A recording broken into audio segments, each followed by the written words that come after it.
there's this guy, Robert Tilton. Okay, Robert Tilton is one of these televangelists who he's a Pentecostal preacher, which, for those of you who don't know what that is, he's a Christian, but he also believes in speaking in tongues, and I can't remember the name that they call it, but it's the idea that you plant a seed, which is, in this case, money, and God is supposed to then grow that seed, and then at one day you're going to harvest that seed. So you basically donate money to the church, and at some point God's going to reward you with this bountiful harvest, and you're going to have stuff.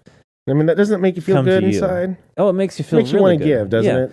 So this guy, I think he's a major scam artist, but John Oliver, you decide. But John Oliver, kind of pulls him out, and you'll see. Go ahead, let's see. Run that first clippy. Are a cornerstone of American life. There are roughly 350,000 congregations in the United States, and many of them do great work, feeding the hungry, clothing the poor.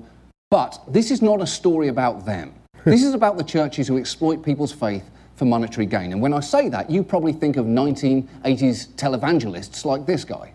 I'm just getting into a prophetic vein. Someone with a digestive tract problems, quickly call.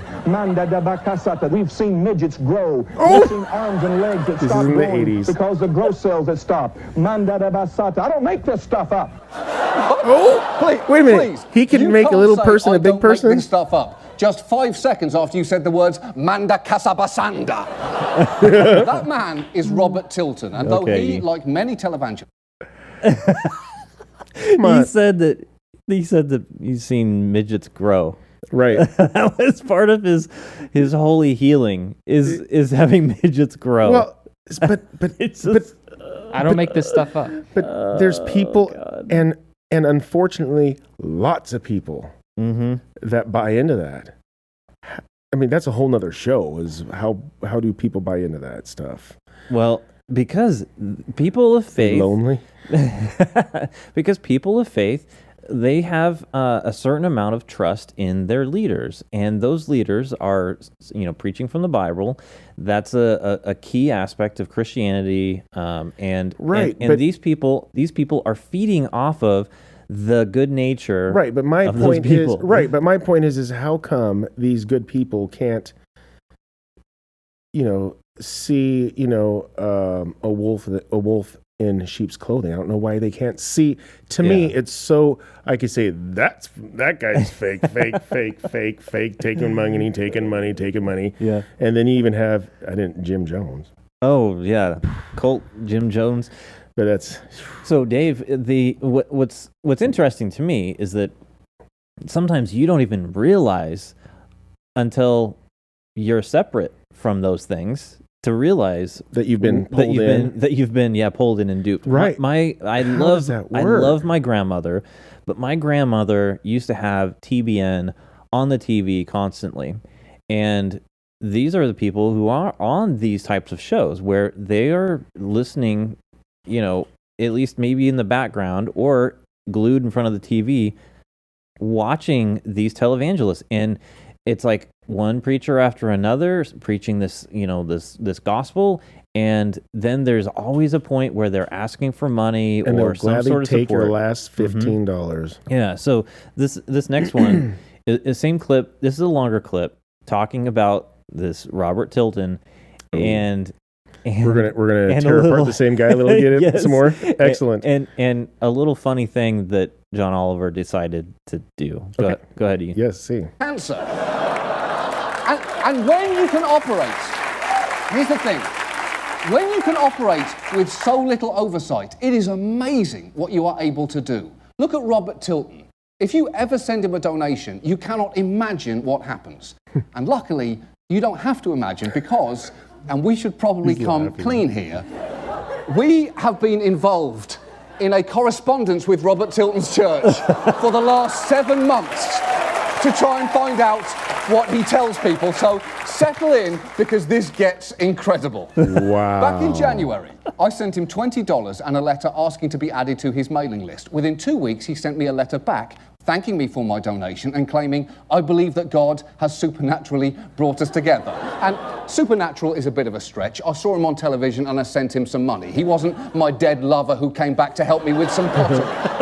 The movie goes. Soon afterwards, he sent me a second letter, and inside there was a $1 bill, which was exciting until I saw the inscription instructing me to send it back to him with your best prove God tithes or offering. That's right, I had to send the $1 back with an additional recommended offering of $37, which I did. So at this point, we're just 2 letters in, and already it's like having a pen pal who's in deep with some loan sharks. This correspondence continued back and forth like this until March, when he sent me 3 small packets of coloured oil that I was instructed to pour on letters and send back to him by specific dates, along with more money. So I did that. And in April, I got a letter in a manila envelope with the message, check enclosed. And I thought, fantastic, I've seeded and I've seeded and I've seeded.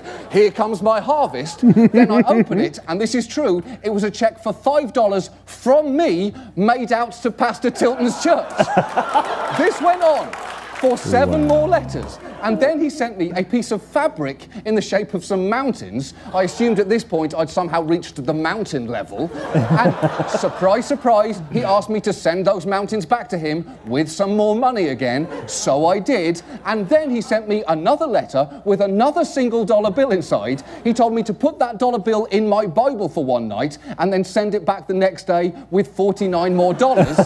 So that he can have it blessed with oil and send me a $1 bill back that has been blessed, adding, I must warn you not to rob God with your tithes and offerings. And then for emphasis, I can't urge you enough, do not let this $1 bill stay in your house. And you know what? I kept that $1 bill because fuck him. That's right. So that one I kept. That one I kept. But that did not stop him. The letters kept on coming. I received another oil packet, more prayer cloths, and even, and this is true, an outline of his foot, which I was asked to trace my foot on and mail back to him with more money. So, as of tonight, I've sent him $319 and received 26 letters. That's almost 1 a week. And again, this is all hilarious until you imagine these letters being sent to someone who cannot afford what he's asking for. Go ahead, Ian. So at this point... Okay. Wow. Yeah, super sad because it's so true. People will spend the money that they don't have sending to this guy or these types of organizations. They can't even afford rent. And they're going to send $1,000 to this guy. That's right. In the hopes that there's going to be some sort of monetary... They take advantage of their belief in God, and they press it. I mean, I've sat and listened to it. I've sat and listened to just to see how or why, and I've also sat and listened to it just to watch the audience to see who the hell shows up. My wife hates that I sit in front of the TV.